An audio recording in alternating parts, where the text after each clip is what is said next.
Hello everyone, and welcome back to my channel. In today's video, we are going to be discussing and reading a rather questionable fanfiction. Good luck to those who don't know what's coming. Without further ado, on with the video. Polos is life, Polos is life, Polos is life, Polos is life, Polos is life, sleep all night and then Polos is life. First, I'll be going over a bit of background as to how I found this fanfiction before I read it, and give some warnings. So skip to this timestamp if you want to head straight to the fanfiction. Growing up, I really loved anime, and I mean I was one of those kids in high school. Anime consumed my entire world from the ages of about 8 to 15. One of the anime that I really enjoyed was Death Note. Yes, I know it's quite mainstream and the fans can be quite cringe, but it embodied pretty much everything I love in a piece of media. It had a darker aesthetic, was a fantasy/murder mystery, it had elements of romance that weren't too cliché, the writing was smart and it had a lot of funny moments. Not to mention, that second opening was a banger.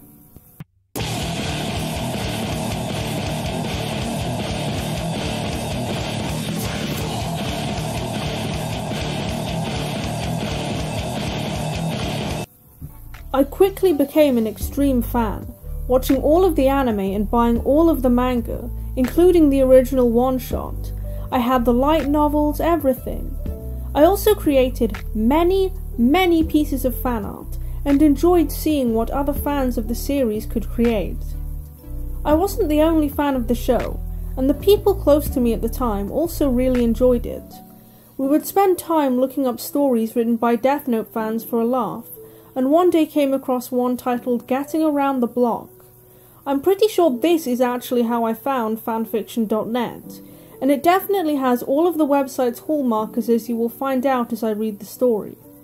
I know I put a subject matter warning in the beginning of this video, but I feel like I really need to emphasize that this fanfiction is quite graphic and is very odd in terms of subject matter.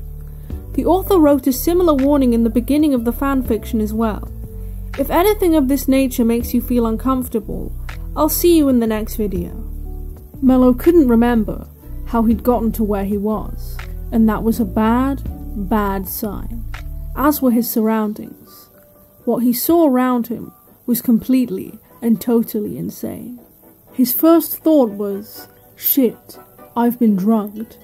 His second thought was, Kira wouldn't need to drug me. He'd just write down that I'd have bizarre hallucinations and then die at the end, after he'd had his laugh. And his third thought was, I didn't expect Tetris blocks would have such an odd texture, because there was no doubt about where he was. He was inside a Tetris game, stretched out on a series of shaped blocks that were soft, firm, and oddly slippery all at once. Each Tetris block was roughly the size of a person. Mello was watching another Tetris block descend in jerky motions, twisting above him as it constantly repositioned itself, glowing a soft blue. It was obviously not some sort of prop descending on wires. The area was brightly lit, and no wires were visible. Besides, it had already made in-the-air motions too complex for anything other than special effects to handle. It was clearly not real life, or anything remotely possible.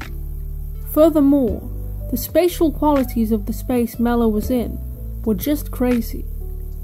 There was a kind of frame that held the Tetris blocks, a frame that was visible wherever the blocks themselves didn't block his view, both in front of him and behind him, under him and above him.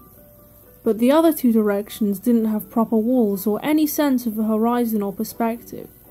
There was simply a black nothingness to the right side and the left, in the directions that would be into the screen or out of the screen on a video game.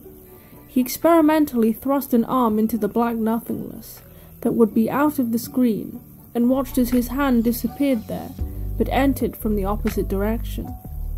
No, this was not an elaborate set of some kind, a colossal joke. It was an actual hallucination. A goddamn fucking hallucination. Mello thought, I hope Matt got away.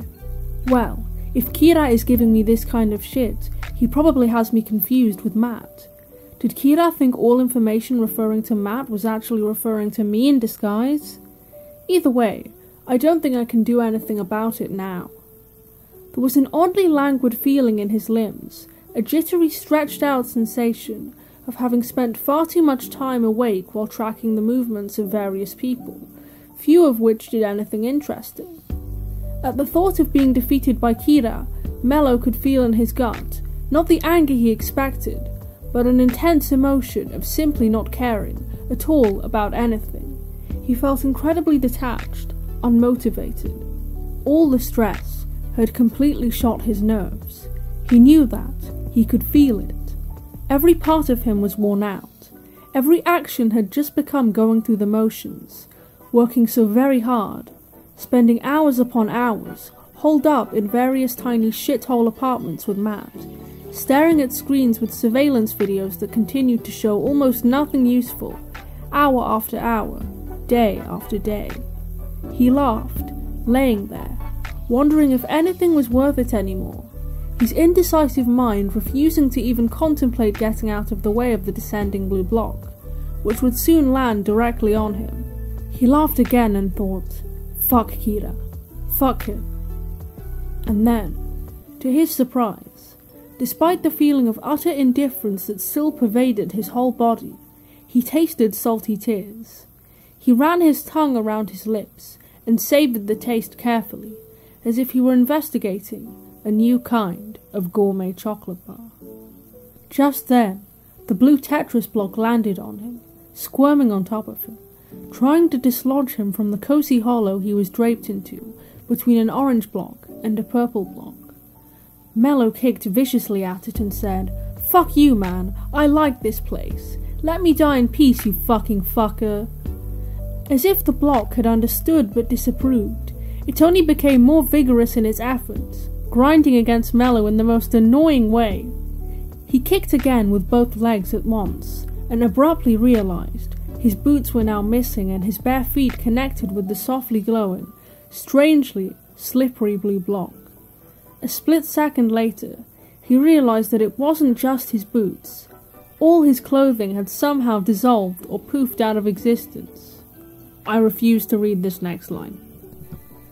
Some part of his mind wondered what was really happening, whether Kira or someone employed by Kira was doing this to him, or if it was purely the hallucination. But then he realized he just didn't care. He did not fucking care. Bruh, no, this is cringe. I'm not reading this part either. To relieve stress, to have something that was mindless and... Oh dear. He grabbed the block in both hands and tried to rub against it, enjoying the slick friction, feeling himself... getting excited, let's say that. The blue block... Okay. But the block was unruly. It struggled, slipping out of his grasp and still trying to shove him out of his nook by sheer force.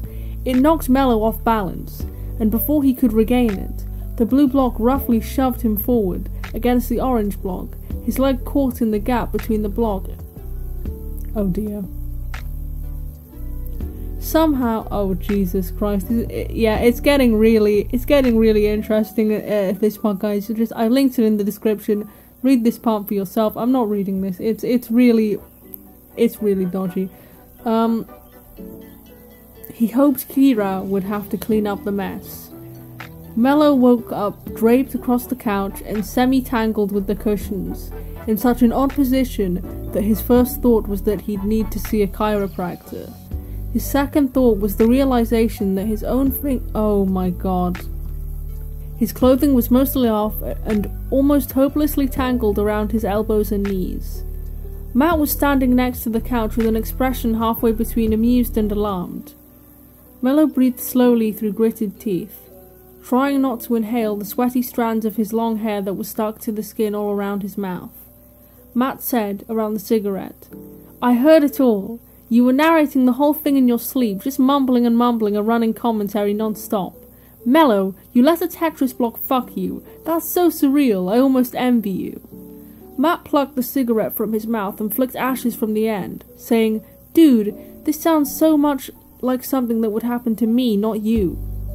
Mello sat up and tried to collect himself with as much dignity as he could, which was almost nothing considering the circumstances.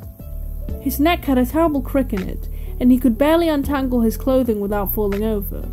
He was torn between launching into a marathon swearing session or simply marching silently into the bathroom, cleaning up, and when he came out letting it be known that the subject would never be mentioned again. Matt grinned and said, Well, I've been in a threesome with Birdo and Pyramid Head. I've also had Samus somehow magically impregnating me with chocobo babies while Solid Snake holds me down and shits on my chest. Suddenly, Mello didn't feel at all ashamed. This is definitely one of the stranger fanfictions I've come across, although I did do a reading of My Skellington last Halloween, so I don't really know where the bar is set.